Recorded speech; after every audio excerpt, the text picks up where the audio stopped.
Welcome to the Rainy Day Rabbit Holes podcast, your escape from the mundane. Dive into the rich history of the Pacific Northwest with us and let your mind wander down the rabbit hole.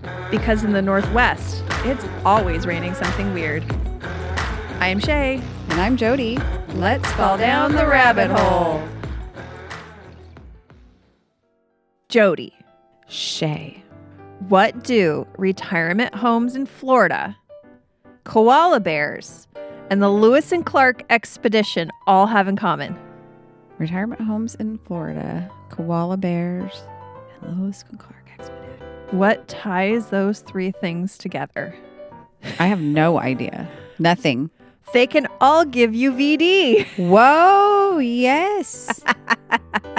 Yes. Seriously. Yes. STIs. Yep. Mm-hmm. I forgot about that in all of those. Yes, all of those things. I knew that in all of those. We're not talking about senior citizens getting down and dirty and spreading gonorrhea like wildfire. It's because they think they can't. We're Right. old. We can't. You can't get pregnant. Yeah, right. The diseases are not age related. Actually, you're more likely to get venereal disease when you're older because your mucous membranes are thinner. Yep. Your protections are off. Yes. And forget cuddly koala bears that can give you the clap. Also, they're the stupidest mammals I out heard there. they're mean too. Their brains are smooth. Ah. You can put a plate of eucalyptus leaves. They only eat eucalyptus leaves, right? Mhm. And that's why they have that long hind gut and they have to eat their own. So they have to feed their own babies their fecal matter because the babies can't digest eucalyptus leaves yet. And so when it goes through the parent, it digests it I did not know partially. And so they feed the newborns their own poop, fecal pap. It's called fecal pap. that. Disgusting. But they are so dumb that you can put a plate of eucalyptus leaves in front of them and they will starve to death because they don't recognize it as food if it's not on the... if it's not on the branch. Oh my gosh. Anyways, but they're so cute. they and are so cute. You can go to places where you can hold them, but I would probably No. not do that because I guess gonorrhea is transferred via mucus too. Mhm, So if you get koala snot on you and then put wow. your own finger up your nose, you could get gonorrhea. So You don't they even have to have sex with it. They have it in all their membranes, huh? Yeah. Or is that where they keep it? It's less STI to them. It's just... Well, I did not get into the mechanisms of gonorrhea in koala bears, but we could do a separate episode. Here, let me Google that. I'm just kidding. Let's make it a bonus episode. You guys all want to hear about koala bears and gonorrhea? Not Pacific Northwest related, but yet very intriguing. Exactly. So today's topic, so we already eliminated two, senior citizens and koala bears. So that leaves only Lewis and Clark. Yep. So today's topic is how these randy dudes on the Lewis and Clark expedition spent their downtime and played hide the sausage across half a continent. Nice. That's right. These weren't just explorers. They were busy pitching tents, committing assault with a friendly weapon, Oh my God. fishing for trout, Oh, Lord, girl. having corn ground, Oh my gosh. bushwhacking, burying the weasel. Oh my gosh. Did you make these up or did you look these up? Look these up. So bad. No. And here I thought it was just walk, walk, walk. Oh, it was like Lord of the Rings, walking, walking. That's what my husband says about Lord of the Rings. He's like, I'm sorry, there's 3 movies and they're all 3 hours and all they're doing is walking, walking, walking. I haven't He's like, I'll seen sum them. up the movies for you. Walking, walking, walking. They got somewhere to be. Takes a long time to get there. Slowly. They had stuff to do on the way. Now, in Lord of the Rings, how much STI was getting passed around? I don't know, but I would figure that what do they call the people that were hobbits? I bet hobbits are sexually open people. Yeah. I could see that. And they being a have thing. special powers, right? Hobbits? Yeah. Aren't No. they magical? No. Okay. They're Clearly, just- I have no idea. They just really like to eat. Remember that it was like they were like our cats that want to be fed every 2 hours. So are you picking up what I'm laying down here? I think I'm grasping. Cave diving, Oh, God. corking the onion, doing the four-legged foxtrot, Oh my gosh, there's so many. getting their beans waxed, Oh my God, the whole episode could be this. shellacking some canoes. Shellacking. What did they shellac with? Girl, think about it. Oh, I was being literal again. I was thinking there was two purposes for every. No, we're talking about euphemisms. Negotiating the forested chasm. Forested chasm. Okay, so this isn't going to be like a detailed exploration of the Lewis and Clark expedition, because you can find like 24 other podcasts and YouTube channels that will do a much better job than I can. Because remember, I'm not actually a historian. Well, then you need to take off that tweed jacket and put down your pipe. I just play one on the radio. Instead, we're going to explore the things you didn't learn in school about their journey. We're talking about how these guys went paddling up Coochie Creek. Oh, no, you're right. Which apparently stretched across most of the United States. You're right. But before we get into the episode, we have a patron to thank. Who's that? So this week, we want to thank Eric with a K. Okay. We met Eric at the Pretty Gritty Tours. Oh, yes. Ding, ding, ding. we have to ding every time we mention Pretty Gritty Tours. Christmas show, and we actually shared a table with him because he's a buddy of Chris's, and Chris was like, hey, you want to, can Eric and these other people from the Fort Lewis Museum share a table with you? And they were all fantastic. Absolutely. Eric is a combat historian and used to run the Lewis Army Museum here in Washington. Combat historian in Iraq. Craziness. Now he volunteers at the museum. Wait, he was a combat historian in Iraq? Yeah. Oh, wow. He does battlefield tours, and is working on a project with one of the other people that were at our table, Dr. Megan Nishikawa, for the State History Museum. So he's a real historian, unlike us. So did I miss the tweed jacket, or was he wearing one? I feel like you have to have one. I know. Eric, email me. Do you have a tweed vest or jacket? So from what Michael Sullivan and Steve Dunkelberger have told us, it's a tweed vest that makes you a historian. Mm-hmm. And Jody and I are going to get some that we're going to brand with our Rainy Day Rabbit Hole stuff and wear those. And we're just going to be imposters.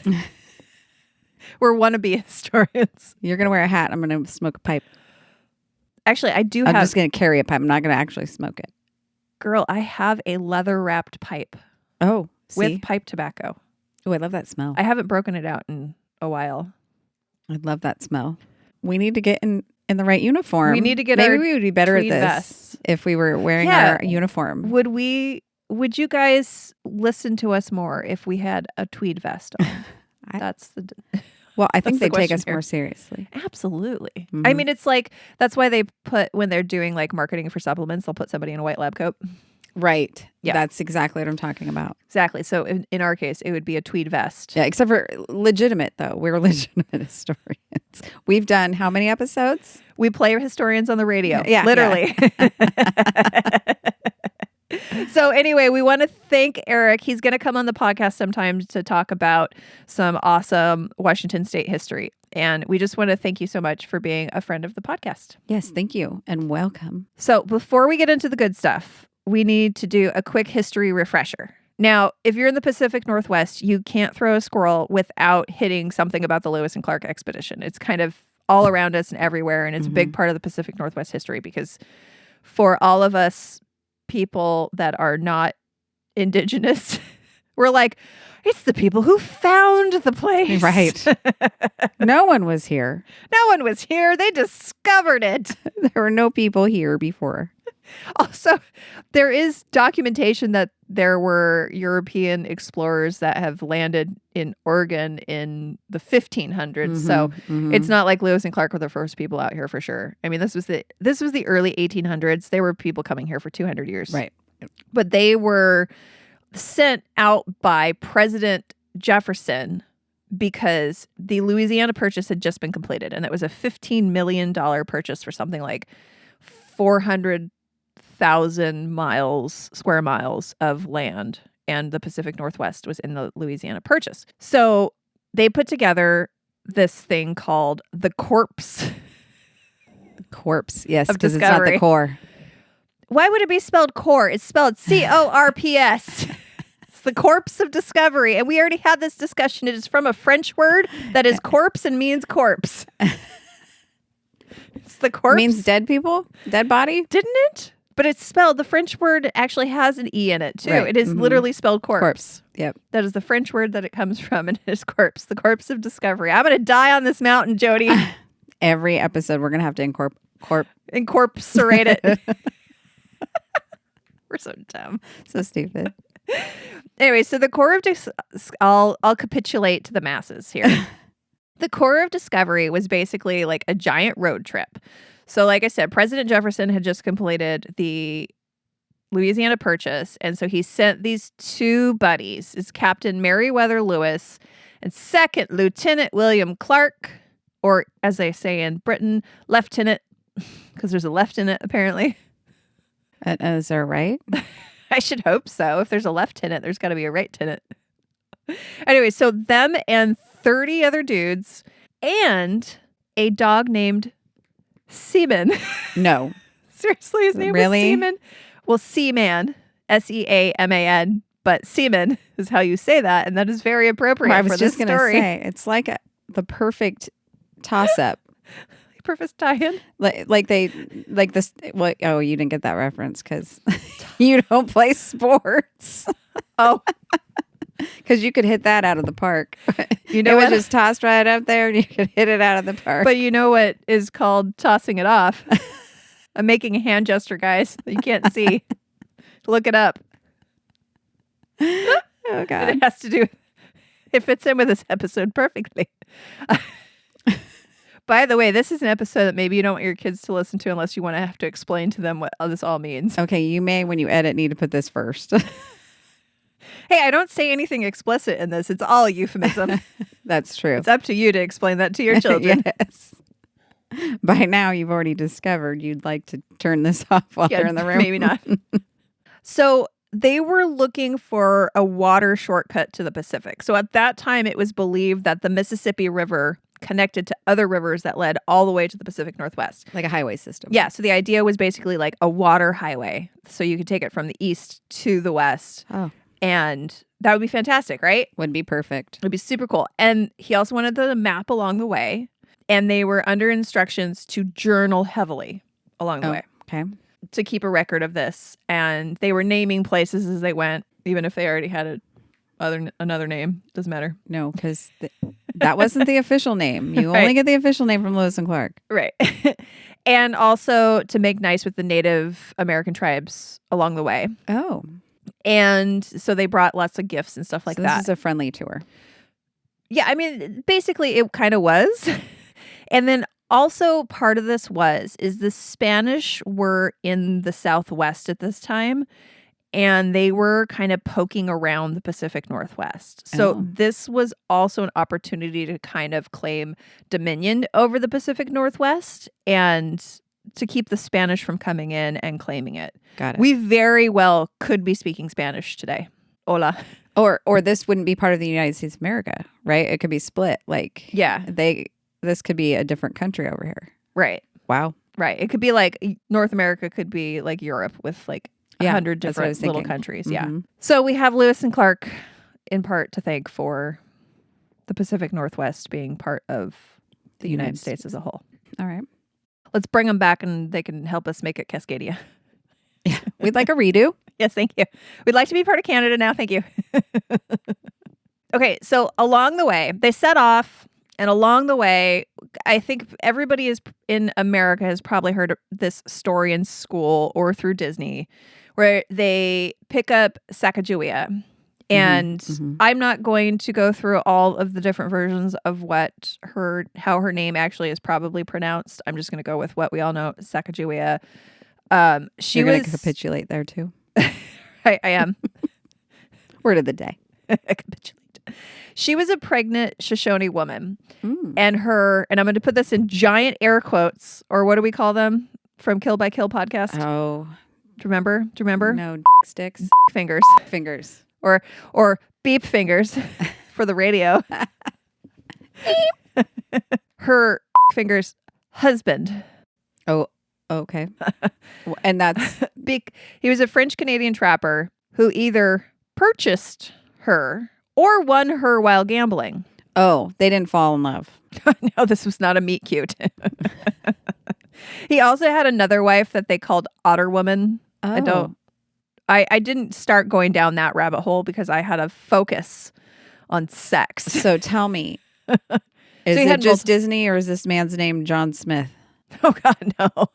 No, his God, I didn't actually put his name in here, but it was a very French Canadian name. Got ya. And I saw a painting of him, and he was what you would imagine is a French Canadian trapper in 1806. He had a giant beard and a raccoon skin cap and leather clothing, and looked like you could smell him a mile away. I was just going to say, I smell him right now. Yes. And maybe that's why he had to purchase or win his wives. Not his fault. It's the only way. It's the only way. Dating wasn't an option for him. And there weren't any apps back then. He couldn't swipe left. Right. Or is it right? I have no idea. I don't know. I've never dated outside of high school. So I met my husband on an early dating app called Lava Life, like Lava Lamp. Oh. And that was the one and only time I've ever used a dating app. And I only used it very briefly because I met my husband and we got together. It works then. It works. Yeah. Yeah, I can. Sure. Either way, this wasn't Sacagawea's choice. Either the marriage or going out with the corpse of Discovery. A polygamous marriage, right? Right. And going out with the corpse. With the corpse. She'd like him to go out with the corpse. And she was pregnant. So the boys of the court just figured that they needed somebody to help translate for them and communicate with the different tribes that they're going to meet along the way. Like, they know that they're going to be meeting indigenous people along this route. And they're not there to cause problems, but they know that they're going to have to deal with them, right? And also, they hoped that maybe she would be able to help guide them. So she had been kidnapped at the age of like 11 or something like that from her tribe by another tribe and then sold to this French Canadian. So she had been moved away from her home. Since she was a child. Right. Because they were going up I said the Mississippi earlier and I didn't mean to. I think it was the Missouri River. But I also I'm confused and maybe I wrote it down wrong. Maybe it was the Mississippi. I don't know. See, this is why I'm not doing the whole Lewis and Clark expedition because look, I'm already getting the river wrong. It doesn't really matter unless there was STIs in the river, and that could have been how. Either way, in this story, it doesn't matter. I'm going to tell you this: the river had MISS in it, whether it was Mississippi or Missouri, it had a miss in it. Okay, Missouri's just one S, right? Let's move on from how wrong I am. Could be. I don't remember. Anyway, so they asked Sacagawea if her and her stinky husband could come along and help them out. And so they set out from Illinois on May 14th, 1804, and eventually, like, long story short, made it to the Columbia River and the Pacific Ocean in 1805.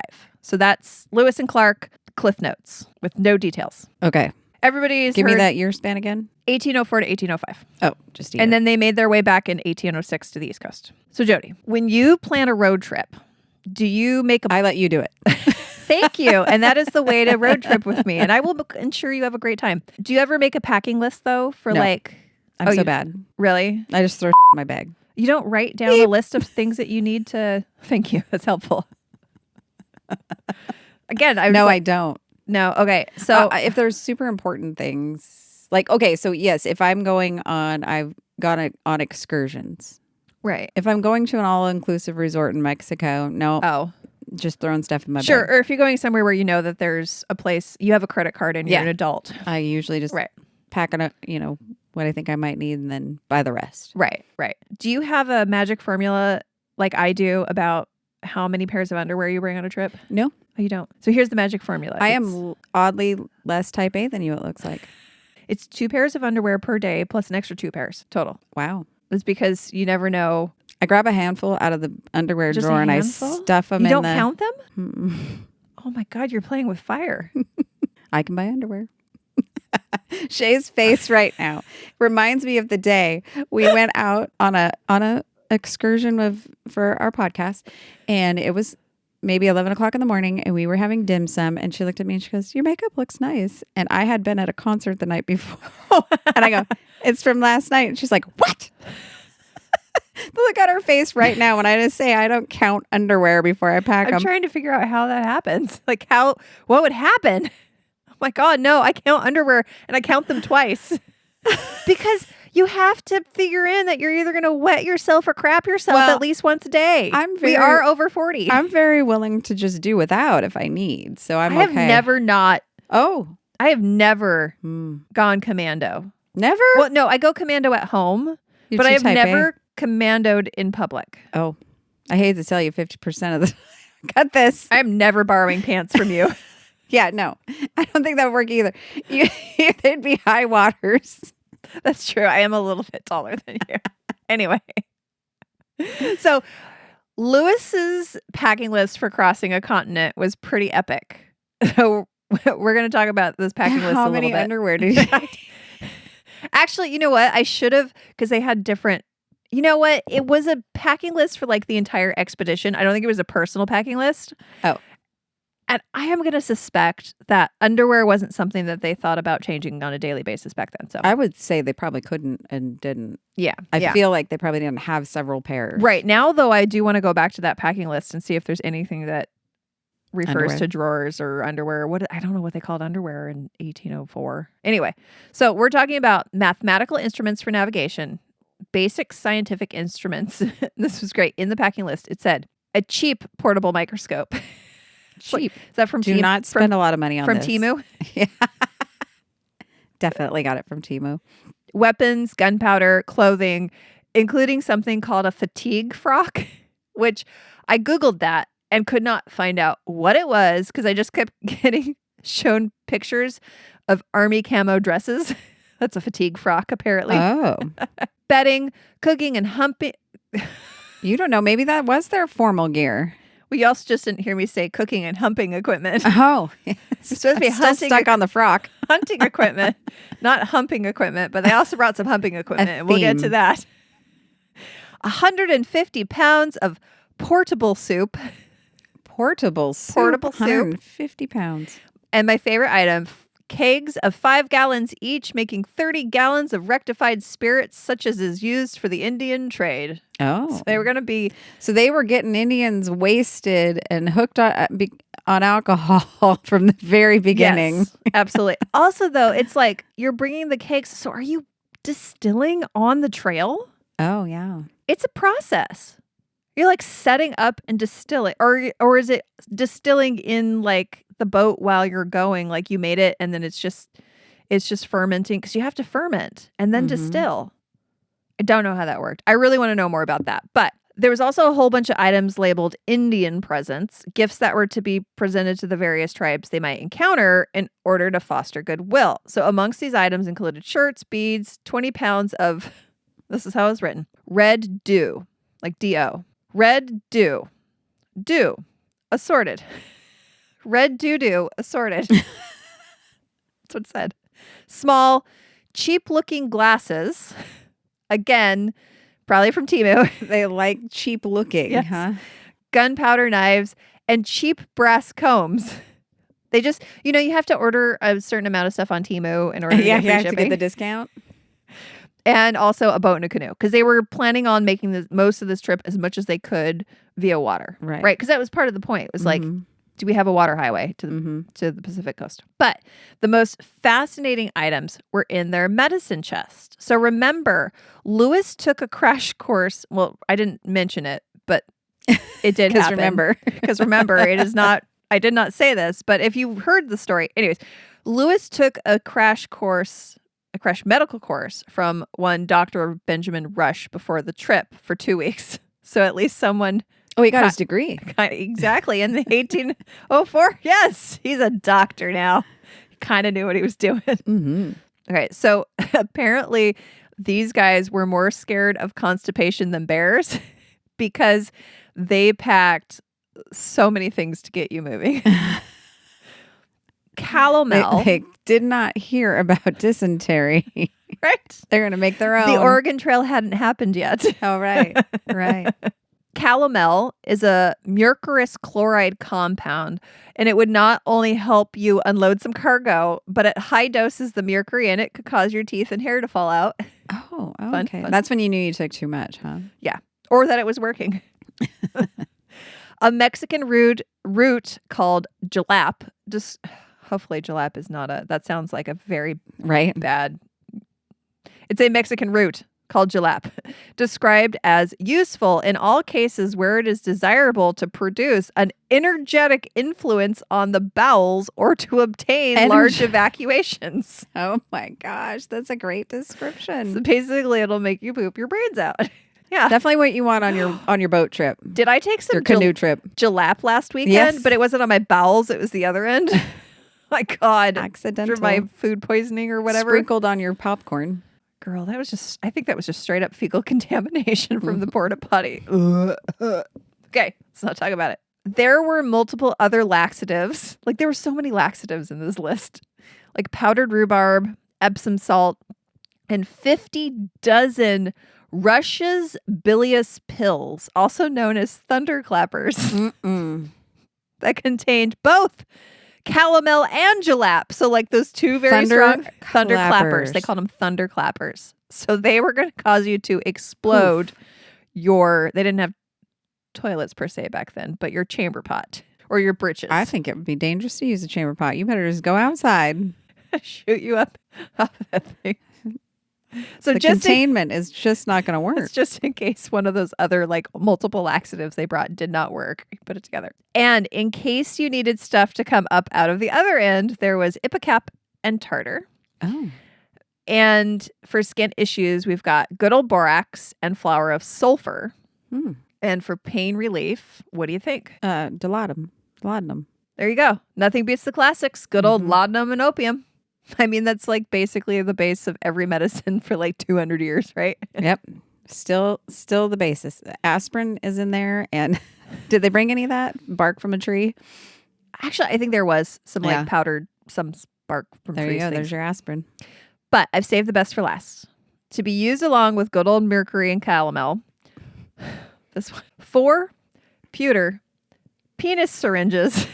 What? For treating sexually transmitted infections. Oh, like they syphilis, came prepared to go do some dirty work. For urethra irrigation. Because some of these, you know, as a nurse, some of these STIs cause blockages of the urethra and you have to irrigate it. I don't have male anatomy, but I'm clinching it anyway. Yeah. And this was very... They planned for that. Yes. This was very common. These STIs were very common amongst the tribes of the Missouri River area. Question. Do you know if they were circumcised? No. Okay. Oh my gosh. Are we going to have to look into circumcision in frontier America? Well, I was just thinking it would be really hard to do the cleaning you got to do. We just pull it back. Yeah, but where's your clean water and then you're sticking it back in your dirty pants. Well, I'm good.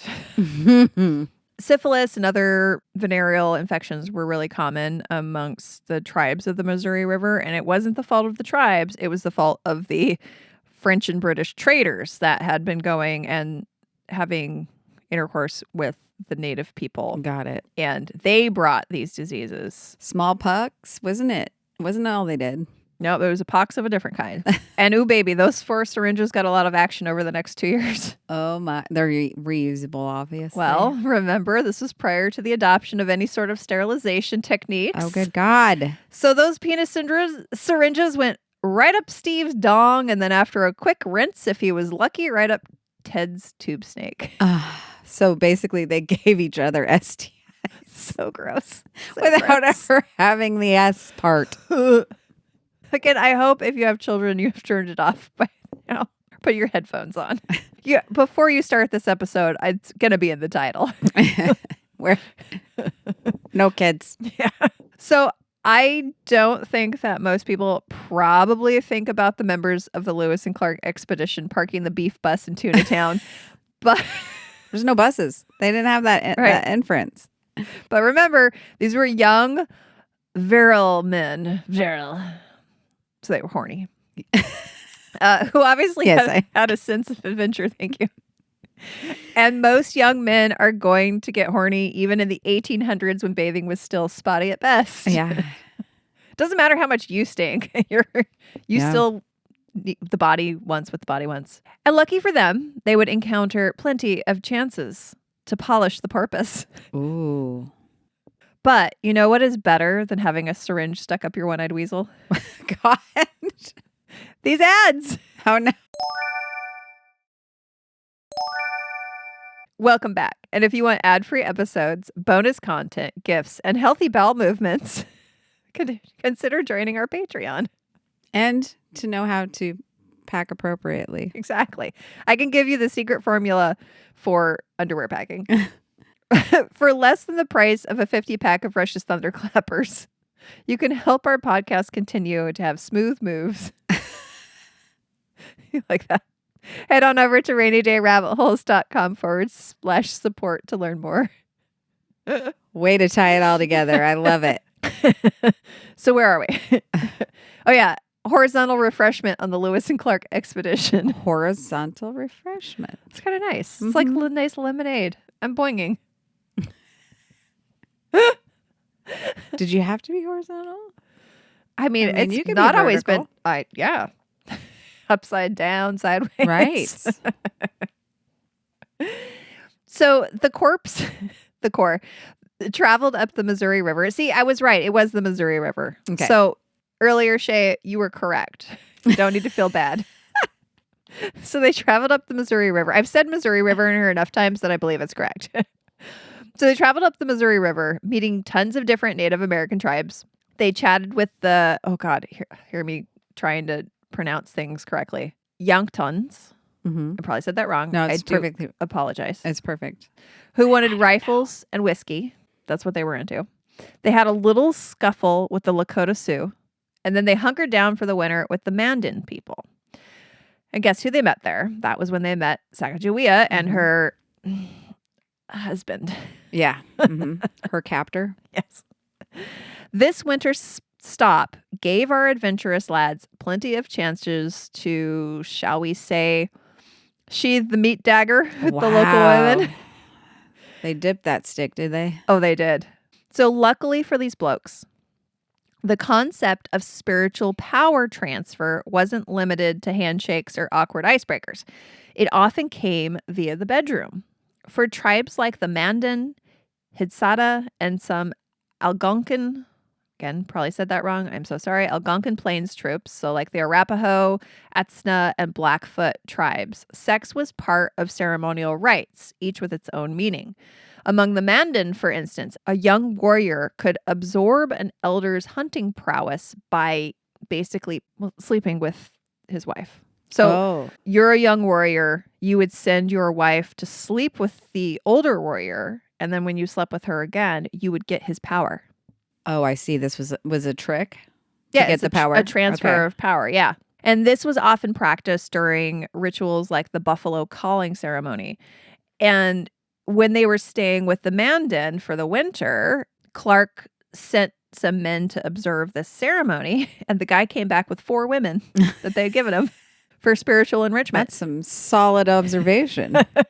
So the expedition crew was seen as big medicine wielders. Like they were seen as having a lot of power. So a lot of these tribal members were like, we want some of that. And so their wives would go sleep with them to transfer. And they were fine with it. I mean, it was a cultural thing. Right. So it was totally it's a fine. job to do. Yeah. It was like earning money for the family. Yeah. Well, and it was like a power up. Yeah. In a video game. They're just like, oh, I see. Go over there and get a power up from that guy. Stepped on that mushroom or whatever. There you go. And speaking of big medicine, let's talk about York, Clark's enslaved man. So Clark brought his enslaved man on this journey. Okay, was this enslaved man, where did he come from? Is he black? He's black, yeah. Okay. And there's not a whole lot about him before and not a whole lot about him after the expedition. But he actually served a pretty important role in the expedition. And on the expedition, it was a lot more of a democratic society than it was in the rest of reality. They actually gave him responsibilities. And when it came to making decisions for the group as a whole, he got a vote. Oh, wow. Like everybody else. And in fact, and they were saying even the native people that joined them for the group, like Sacagawea, they would give them decision-making powers as well. So they actually considered them equal members of the group, Wow. which was great for the time. Mm-hmm. It was pretty progressive. Well, it seems even now. Right. We're not supposed to do politics. No politics. York was a total MVP on this expedition. He was tall and muscular, and he had that dark skin that was fascinating to the native tribes. And he did everything alongside the rest of the expedition. He would hunt and navigate, and like we said, he even got a vote in important decisions. And he was an absolute rock star with the native people that they encountered.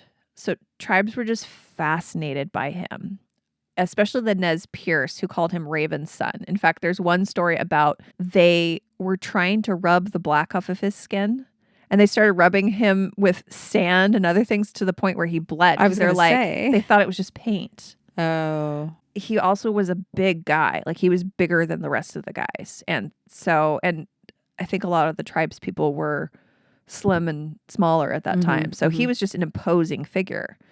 And there's even a story about how him being part of the expedition actually saved them all from being slaughtered. So the Nez Perce had been monitoring them during part of their journey, and they had been thinking about just attacking them and slaughtering them all, but they did not want to mess with the black man. Oh, wow. Because they thought he would either fight back and kill them all, or it would bring retribution back upon them. So they didn't. And he was also a hit with the ladies. I was wondering how many babies came out darker than they should have. Right, probably. He was practically on like a bedroom world tour. So there, TP tour. Right. He was like Mick Jagger. A TP tour. He was pitching tents everywhere. There is a story about him spending the night with the wife of Arikara. I think that's how you say it. Arikara warrior. Well, the husband stood guard because he wanted York's power. I got it. And when they were with the Mandan, they offered him 4 women as well. Which I don't know what you do with 4 women. Right? Line them up? Sounds like You need a break in between and a sandwich. Sounds like a lot of arguing. It does. So York wasn't just special. He was kind of a legend. He was like, who do the kids like these days? Is Justin Bieber still a thing? Oh, no, Justin Timberlake. No, he's not a thing. You can tell when the last time I engaged in pop culture was. Who's like the big hot guy these days? Oh, God. I don't know. I only ever encounter like pop stuff when Rich puts on a Taylor Swift video and it was Post Malone and he's not a heartthrob. No. No. Sorry. I don't go for face tattoos and metal teeth. Yeah, I don't know who's the heartthrob these hopping days. right now. I mean, I guess there's Jason Kelce. He's not a music person, but he's out there with Taylor Swift. So he's out there. I actually like his brother. He's funny. His brother's great. And I like a big beard, so Jason Momoa is still hot. But I think he's starting to be hot. He's always be hot to me, He'll always be in this pink. If you sorry. fell in love with him during Game of Thrones. Oh God. And he had a very small part, really. Yeah. But he made a big impression. Big impression. Never wanted to be blonde before, but there it was. Never wanted to be treated like a horse before, but there we go. Yeah, that. So sadly, York's fame on the trail didn't translate to freedom back home. Once the expedition was over, it was back to the harsh reality of enslavement. York and Clark eventually fell out, and in 1809, Clark hired him out to a brutal Kentucky farmer who was famous for abusing his enslaved people. Decades later, in 1832, Clark told writer Washington Irving, yes, Legend of Sleepy Hollow, Washington Irving, that he had freed some of his enslaved workers, including York, but that was kind of all we heard about him after the expedition. But his trailblazing journey and his rock star legacy remains one of the expedition's most remarkable and bittersweet stories. Besides Sacagawea, who was also enslaved. I've never heard about York before. I have heard about Sacagawea and the various horrors, but not York. That is very intriguing to me. And that he was such an important part, saved their lives multiple times, probably got them places they wouldn't have been able to Yeah. be. Yeah. And then when we get back, you're like, I'm going to sell you to a brutal slave beater as his slave. Yeah. Wow. You were a human for a while, I guess. It seems odd to have gone through. I'm just thinking about the human experience about doing an expedition like this and with each other. I mean, yeah, what must have it been like for him when he got back? Like this was 2 years of this journey because they went out and then came back. Right. And to finally feel like you were of value in this society that was the expedition, and then to get back and they're like, well, that was fun. Get back to work. Yeah. That part is... It's heartbreaking to me. It's heartbreaking and a bit shocking. I can see how you are naive and not understand that is a human being or that you could have a relationship with someone like that. And then having done it, realizing, oh, wow, that is a human being. But to go back and be like, that was fun. Wow. Bye. Make me some breakfast. Go chop the wood. Anyway, this story is not about that. No, but my mind's on it. Yeah. I'll have to do what I tell all of our listeners to do. We are dabbling in the content. Yep. Go out. We're sparking curiosity. We're just getting the tip wet. Yeah. God, you're on it today. Hey, you give me something that's dirty. York sounds like a good place to get your... I know. God. Yeah, to wet it. Kind of sounds like he's the one that you wanted to make whoopee with, man. Right. Sounds like he was a good time. Anyway, so the core boys didn't stop at putting the sour cream into the burritos of the Plains women. Beep. They explored hidden valleys all the way to the Pacific Northwest. In 1806, the group was visited by a Chinook chief and his wife who brought 6 women with them in order to trade sex for provisions. So many of the indigenous people of the PNW had no moral quandaries about torpedoing the eel in exchange for the goods that the bearded explorers brought. So the horny and probably very stinky men of the expedition were happy to trade whatever they had for a chance to bruise those beef curtains. Oh my gosh. Bruise? Did you say bruise? Look, I just looked up a euphemism. I think they were tenderizing it. Tenderize the beef curtains. It was so popular, in fact. You're squealing. I don't know where that came from. I love it. It's the best part. Do not edit that out. It was so popular, in fact, that they began to run out of things that they had to trade. And so Lewis and Clark had to start to forbid the men from engaging in sex with the native women in exchange for services, because they're like, we don't have anything left. We just went across the continent. We're like out of stuff, dudes. Put it away. Now, it wasn't always smooth sailing when the men were plumbing the depths of the pink ocean. Oh my God.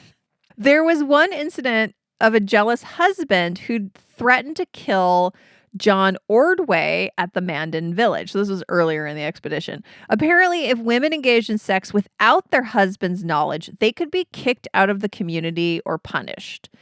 And when the husband found Ordway and his wife in the process of doing the no pants dance, the woman was actually stabbed several times. Oh, wow. So, by her husband? Yeah. Oh, my golly. Yeah, she survived, but Clark ordered Ordway to give the husband stuff as an apology and makeup. But all other accounts point to these incidents of bone storming.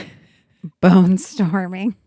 As being consensual and enjoyable for all concerned. Well, was this woman who was stabbed, was this consensual? Yes. Okay. Just not with her husband. Yeah, she just didn't tell her husband about it. Consent, all around. All around. It's a 3-party consent system. Exactly. By the time they hit the Pacific, not only were they running low on supplies, but they were quite possibly running out of mercury due to the numerous syphilis infections that they had to treat. And how do we know they were using mercury for this? So interestingly, in 2002, archaeologists were able to pinpoint some of Lewis and Clark's camps. Holy cow. Because of the mercury deposits in the soil. Wow. Still there. Yeah. Hangs around. Now, Mercury is actually mildly, like syphilis, hangs around. Mercury is actually mildly effective in treating syphilis. So mercury will kill the bacteria, but Right. in the doses needed to kill the bacteria, it also might kill you. Here, I came mildly effective. Mildly In killing the STI. Highly effective in killing the you. patient. So I decided to come up with, imagine if it was a modern prescription drug for the treatment of syphilis. So Okay. I came up with an ad. So Oh, imagine the TV ad that you get while you're watching Hulu for some weirdly named prescription drug, and there's like some ridiculous thing happening on the screen, right? Like somebody's dancing. Okay. Whatever. Or two people are in bathtubs next to each other. We've the been Cialis dumbed ones. down. Very. Yes. I hate commercials. So, and I'm going to do my pharmaceutical ad voice. All right, here we go. Tired of that persistent rash, those achy joints, that social awkwardness? For centuries, whispers of Venus's curse have echoed through history. But now, there's a new tune playing. Introducing Venerapox XR. The once XR extended release. The once daily tablet that's rewriting history, one dose at a time. Venerapox XR's advanced formula targets the root of the problem, tackling those pesky boils, soothing those mysterious night sweats, and silencing those uncomfortable conversations. So ditch the archaic treatments, the embarrassing poultices, and the awkward avoidance of eye contact. With Venerapox XR, you can get back to, getting back to everything. Oh, God. Venerapox XR is not for everyone. Do not take Venerapox XR if you're allergic to any of its ingredients, which may or may not include trace amounts of powdered newt and questionable life choices. Are currently experiencing tetrary syphilis or have ever considered challenging a badger to a duel. Serious side effects may include sudden and unpredictable changes in hair growth patterns, such as a magnificent handlebar mustache on your left elbow, a temporary but unsettling metallic taste in your mouth, and an urge to hoard loose change, uncontrollable urges to yodel during important business meetings, mild to severe cases of phantom joint pain, sudden need to join a polka band, temporary but vivid hallucinations, and in extremely rare cases, the development of a third nipple. Inform your doctor if you have any of the classic symptoms of mercury poisoning: tremors, memory loss, kidney damage, peeling skin, drooling, loss of teeth, hair or nails, and potential personality changes. Consult your physician before starting any new medication, especially one that may cause you to spontaneously burst into song, may cause an uncontrollable urge to collect antique thimbles. Results not typical. Your mileage may vary. Side effects may spontaneously combust. Do not operate heavy machinery while experiencing phantom itching. Oh my God. I so wish this medication actually existed, because they would be paying us right now. That was a perfect ad. And then syphilis was called the Louis Veneri by the men of the corpse. Why? Louis? Like Louis the King. I can't remember. From England. France. Oh, France. Apparently he had syphilis. I don't know. Oh, got it. I thought they were still mad at him about Look, I am trying to learn 1776 Pacific Northwest history, not European history. So it was most commonly treated by a mercury ointment applied topically for several weeks or until the patient began to salivate. Mm-hmm. Because back then they believed that this symptom was a sign that the disease was being expelled from the body, but was in fact a sign of mercury poisoning. Golly. Also, when your skin began to peel. Well, it's a good indication you've got enough enough mercury in your system to help Gotta with be the working. STI. So, Venereal disease in many of the I keep wanting to say it really, really fast. we're no longer in the ad. We're no longer in the ad. Venereal disease in many of the native population was noted by Lewis in his journals, along with the native cures for the diseases. So the natives would often use this concoction of lobelia and other roots, and in his journals, he kind of poo-pooed it. He was like, this was much less effective than our mercury treatment. But during the winter at Fort Clatsop in present-day Astoria, we should visit there. Yes. Wait, let's back up for a minute. Yes. I'm going to do my ad over again. When they were using these ointments for the things that ailed them, did they know how they got them? Did they know? Yeah. They did know these were absolutely. sexually related. Yeah. Okay. Louis, I keep wanting to call him Louis now.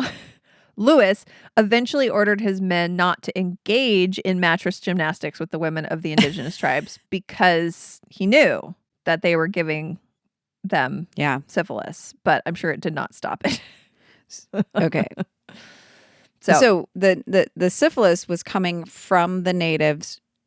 Yeah. Well, I mean, I think at this point they were also giving it to people that didn't have it. But the natives had already been visited by other explorers and given these diseases, and then they spread it amongst themselves, and then they spread it amongst people that visit. It's just the gift that keeps on giving. Oh, for sure. Yeah. So some historians also believe that Lewis and Clark may themselves have buttered a biscuit or two in their journeys. Oh, well, I assumed. So 9 months after leaving the Nez Perce in Idaho, an elder's daughter gave birth to a son named Hala Tukit, and I probably said that wrong and I apologize, or daytime smoker. And the tribe claims that this is Clark's child. Oral tradition claims that Lewis and a Sioux woman, whose native name I will not even try to disrespect, but was also called Winona, like the writer, that she had a little boy known as both Turkey Head and Joseph Louis de Smet. Turkey Head. That's so cute. I think you should nickname one of your kids Turkey Head. Your grandkids. Your grandkids. I'll keep watching. Turkey Head. Which one is Turkey Head? I'll see. Not the older ones yet, but babies kind of look like they kind of have a turkey head. I know. I got weird wrinkles over their necks all right. According to other traditions, Lewis fathered a child named Martin Charger with the Sioux, and Clark fathered a child named Charger? Yep. And Clark fathered a child named Peter Clark when they were visiting the Salish. However, there are others that believe that Lewis and Clark may have declined to participate in cleaning the cobwebs with the womb broom. Oh my God. At least with the native women. There is some speculation that the relationship between the two men was more than friendship. And that there may have been a little hand-to-gland combat I've going heard on this, between actually. them. The hand-to-gland. Okay, we got to count these. Somebody go through and count. No. I think we're going to count these, and we're going to set a competition. When I'm editing? Yeah, you count all I just need to put a marker. And if we have a patron or a listener who can get the right number, we will send you a Rainy Day Rabbit Hole sticker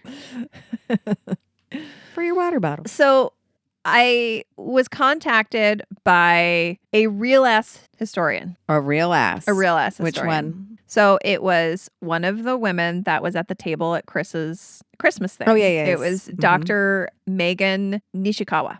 Megan Nishikawa. So because I had been chatting with Eric and I had told him what I was researching. And so he sent it to Megan, and then Megan reached out to me and she was like, I hear you're researching this and here's some fun stuff. And then I had asked her about this. And so here's what she has to say. And look, before we preface this, she is a doctor. Yeah. She has a PhD in military history. And for those who think if you're not at the bedside diagnosing somebody with a medical condition, you can be a doctor and not be a medical doctor. Yes. I think that they should probably change the terminology to make it less confusing for people that don't know. Yes. Like me. People that argue it, you're not a doctor. Yeah, absolutely. Yeah, because I feel like a fraud even emailing with her. Now, I know a PhD in military history doesn't hold a candle to an AA degree from North Seattle Community College. But look, I had to... And what was it? It was an AA degree and nothing. It was an AA degree. And I had to attend 4 community colleges to get finish that degree. It was highly distinguished. I bet she didn't even go to that many colleges. I bet so. I have been to more colleges probably than Dr. Megan Nishikawa. It was a PhD, but I guess it'll do. Anyway, so she said that there was sort of like this trend a few years back amongst historians where they would attribute close relationships between historical men to them being gay. Okay. But she says that they tended to ignore what were common social behaviors at this time. So back in the day, it was not uncommon for people of the same sex to share beds. Right. So first off, beds were not... Right. You couldn't just get one with a discount code from your favorite podcast on Purple or whatever. They were in shorter supply. Absolutely. And then second, she also said that in the early republic, in the military, single beds were considered a waste of space. So a lot of times soldiers would share beds. Right. So it does not mean that they had a sexual relationship always. So, and then also... So she didn't really feel like there was that could hold water, that well, theory. yeah, she didn't. So yes and no. So she says that she thinks that there's some merit to the speculation that Lewis might have maybe been gay. So he never married. And when he came back from the expedition, the members of the expedition were treated like rock stars, and like women were throwing themselves at him. It was like panties being thrown. Right. Bloomers being thrown. They just did the world tour. Right. And so he had many women that wanted to marry him, and he never married. And he never seemed to talk about any women in his journals. And he would also, in his journals, sometimes he would talk about Clark in a very kind of obsessive manner. He would be very flowery in his compliments of Clark, and he would often start a journal entry saying like, my dear friend Clark did this thing, or my good friend Clark, or it was always like, there was always a statement of his relationship to Clark in this. Like he was claiming him a little bit. Do you get what I mean? Right. Like and he's mine. Right. And I read some articles that were saying like his relationship to Clark may have been more than Clark's relationship to him. Got it. Clark was married. No. So when Clark left, there was a woman back home that had been kind of his sweetheart. And he actually named some places in honor of her along the way. And I guess that he did finally marry her when he went back. But he was more of the one that they think fathered children along the way. So he was probably partaking in the native women, in the smorgasbord. Right. Along the way. But she says, who knows, maybe he swung both ways. Well, you never know. And when you're out with just a bunch of men, I mean, there was probably a good span of time between tribes, right? Sure. And the boat's full of the whole corpse.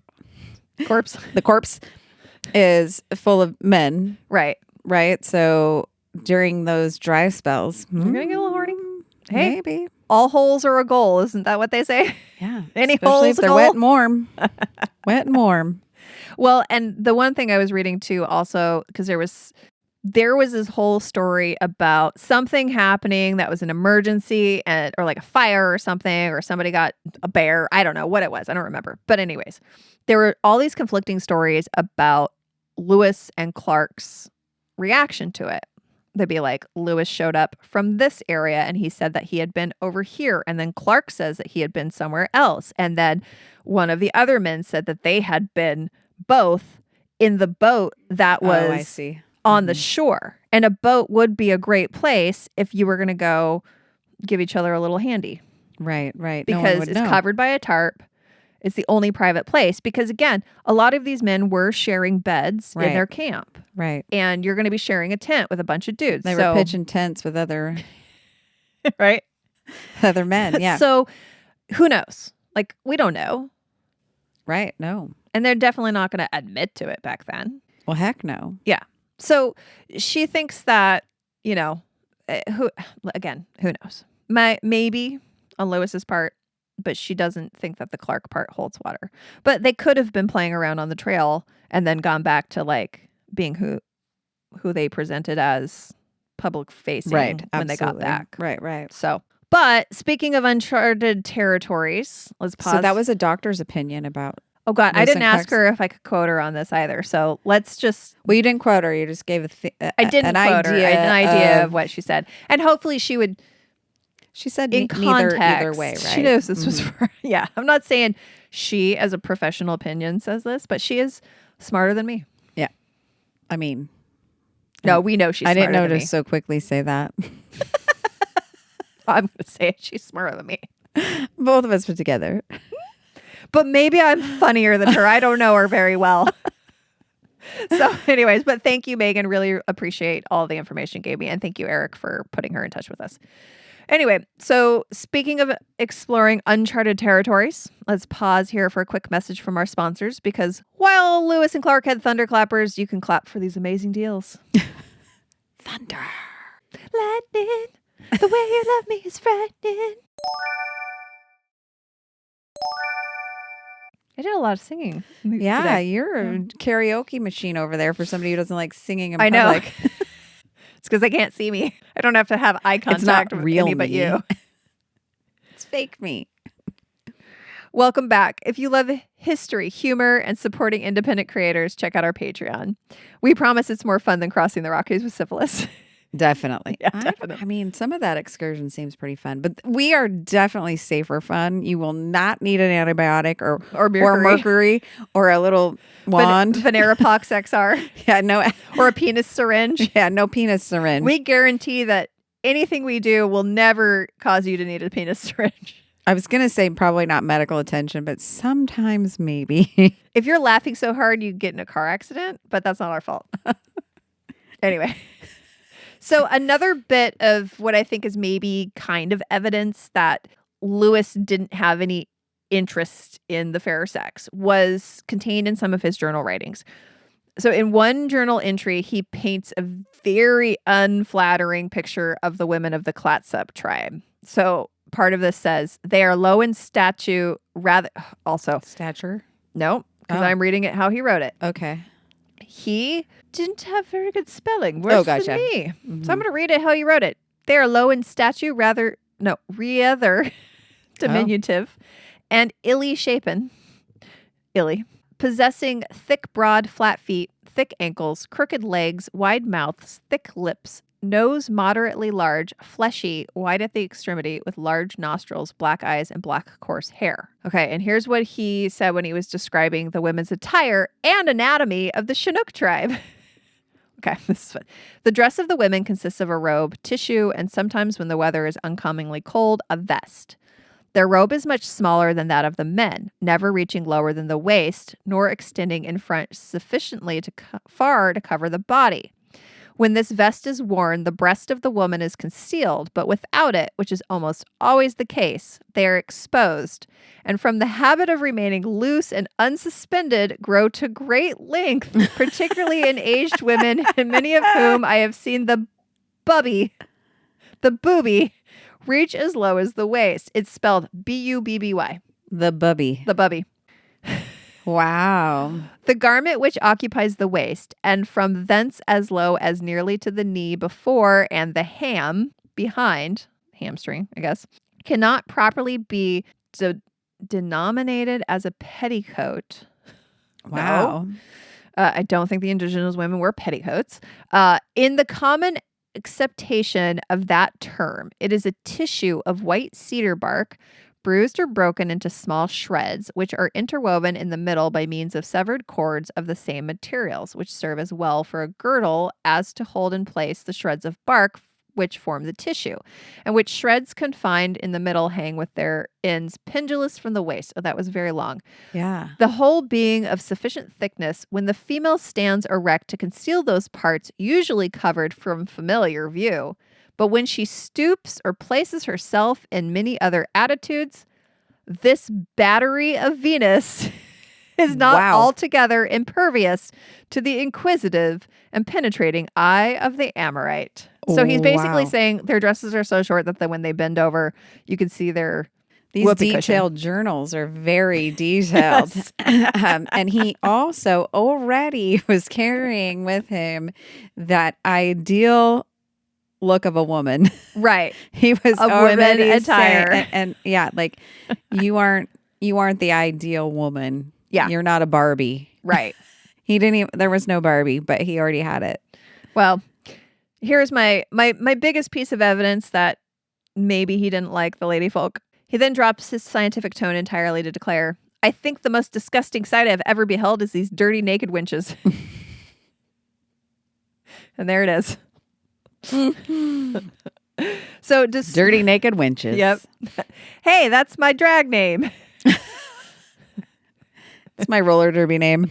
Dirty naked wenches. Oh, that's our roller derby team. Oh yes, it's a whole team. Dirty naked wenches. I always wanted so to do many roller derby. people would come to that too, just for that team name. They're like, you're not naked or dirty. Our uniforms would have to be like The sports bra that had like fake boobs on. Oh, you and everything's flesh colored, so it looks like we're naked. It's like the lady that wears flesh colored yoga pants. Yes.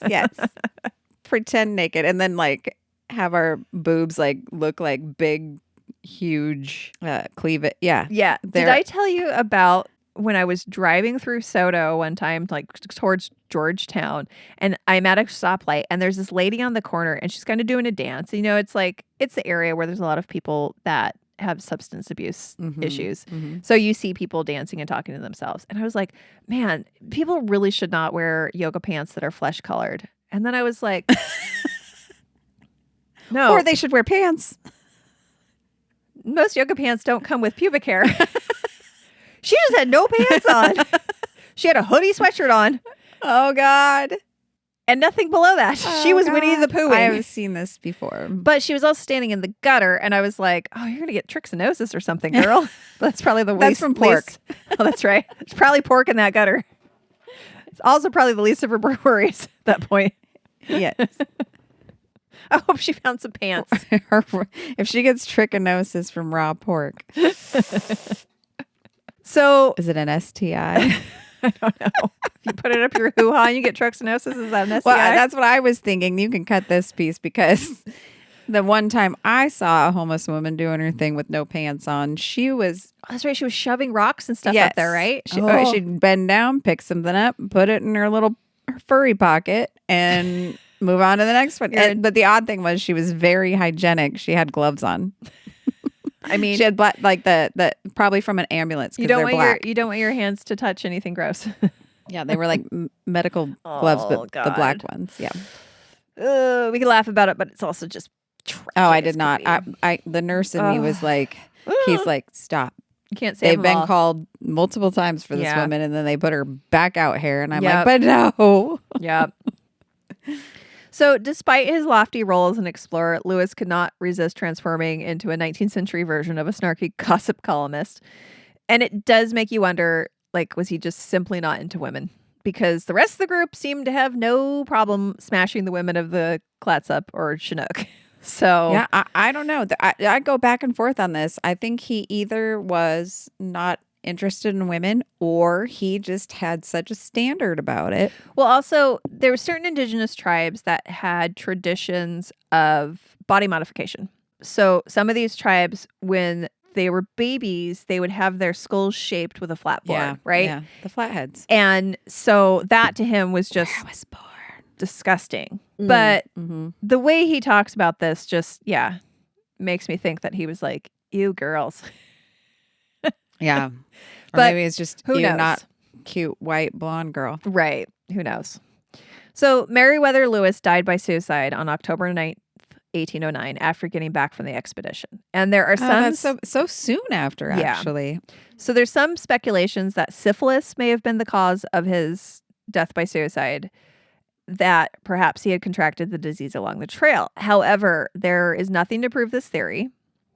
And Thomas Jefferson, who was good friends with Lewis's whole family, he reported that Lewis's family had a history of mental disorders like depression. So Lewis's father suffered with behaviors that we would probably call bipolar today, of manic and depression. And he had also observed Lewis being afflicted with deep bouts of depression throughout his life. Wow. So, I wonder how that trip went for him. Because that was a 2-year trip, really, right? Well, and maybe that's why he got a little bit obsessed with Clark. Maybe that's a little bit of him trying to cope by obsessing over Clark. Right. And he probably Clark was his drug. And I do think that Clark did mention that there were times on the trail where Lewis was in dark depression. Okay. Yeah. Got it. I put it in my script. Clark coming right up. Clark confirmed these problems. By the end of his life, Lewis was deeply in debt, drank excessively, and was probably even abusing opium. Right. Okay. So he would have bouts of euphoria and depression, which seems consistent with bipolar disorder. And there's also a possibility that he was infected with malaria, which can cause dementia and erratic behavior in the later stages. And he had been observed twice before trying to kill himself before he finally made it happen. and Wow. shot himself I did not to know death. he killed himself. Yeah. Well, I mean, can you imagine every single human being in the United States past the age of like kindergarten knows about Lewis and Clark. but here's the thing is after the Lewis and Clark expedition, after a couple of years, it kind of petered out. Right. And But yet it's this thing.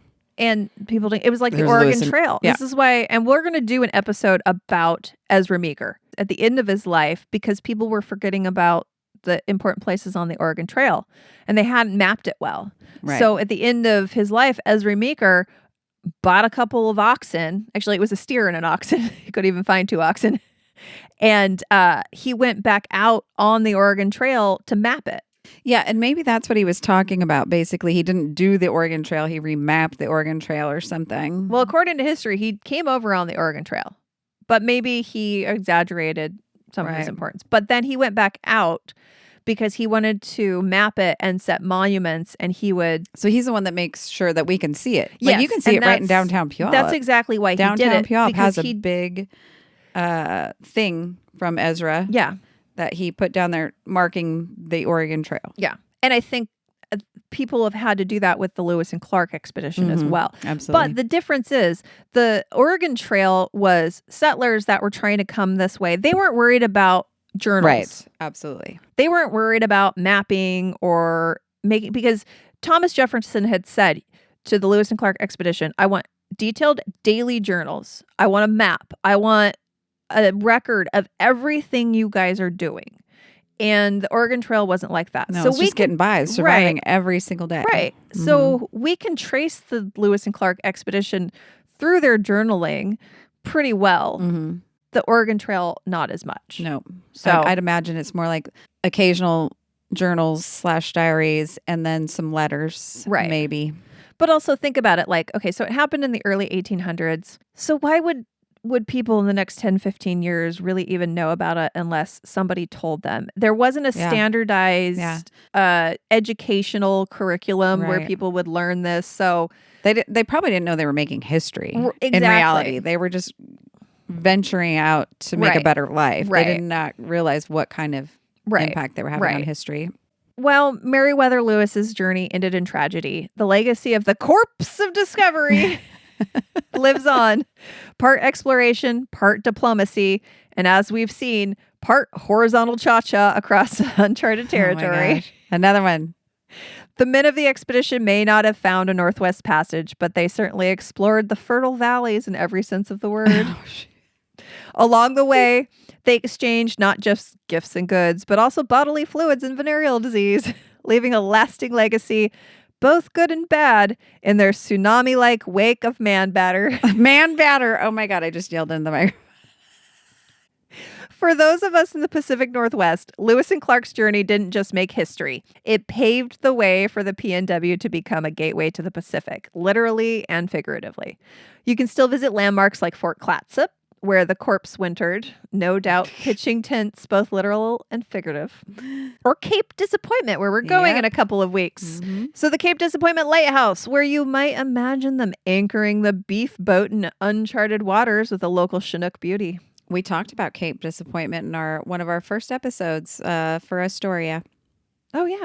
Mm-hmm. We're going to have You have to go back. We're going to do a whole nother thing about that area. The Columbia River Gorge stands as a testament to their grit and perseverance, though who knows how many gorge gals helped them portage their canoes in the evenings. Oh no! I'm every time I go over that bridge, I'm gonna be thinking the Vantage Bridge. I'm gonna be thinking about People were having sex Am I gonna look down in that ravine and go, ew? Over at Dismal Niche Wayside, it's easy to picture the crew shaking off their troubles with a quick round of canoe polishing. And at the Salt Camp in Seaside, let's just say the men might have been batter dipping the corn dog with a lovely Tillamook glass in between boiling seawater. Okay, do you think they were using ketchup or mustard? Whether it was in the name of spiritual power, diplomatic charm, or just good old-fashioned lust, these pioneers ensured that history got its groove on, and possibly a round or two of thunderclappers and syphilis. Their tale is one of humanity in all of its messy, passionate glory, ambition, discovery, and the enduring truth that even in the wilderness, love, or at least lust, will always find a way. Bom, bom, bom. I was trying to come up with a not a like sound. Oh, thank you. Some music for me. like the Oregon Trail sound. Oh, there you go. I don't know. I'm picturing like We need to make a new Oregon Trail game, but instead of you've died of dysentery, you've died of syphilis. yes, unless you get yourself a penis syringe. There you go. If you can get a hold of one of those, then You're and fine. the mercury, and you don't do too much. I mean, all those things are factors in the game. Right. You have died of mercury poison trying to cure your syphilis. There's several ways to die. Actually, only one person died on the Lewis and Clark Trail of the Lewis and Clark Are expedition. you serious? Yeah. Wow, It was way that's early on. insane. Yeah. Nuts, right? That is nuts. And that tells you what a diplomatic process can do. What is it? Democratic process, Democratic. where There you everybody go. has a voice. There you go. It's all about safety. I teach a class about how if everybody has a voice, safety can happen. Oh, interesting. And so this is There we go. proof from the beginning. So don't forget to check out the other incredible episodes under the Umbrella Podcast Collective and the other podcasts. And a special congratulations to Midday Musings and Mysterious Pacific Northwest who have joined us on Radio Tacoma. Whoop, whoop, whoop. I'm so excited about this. I know. We're going to take over Radio Tacoma. It's going to be nothing but our dumb podcasts. Oh, wait, no. Our podcast is dumb. They're great.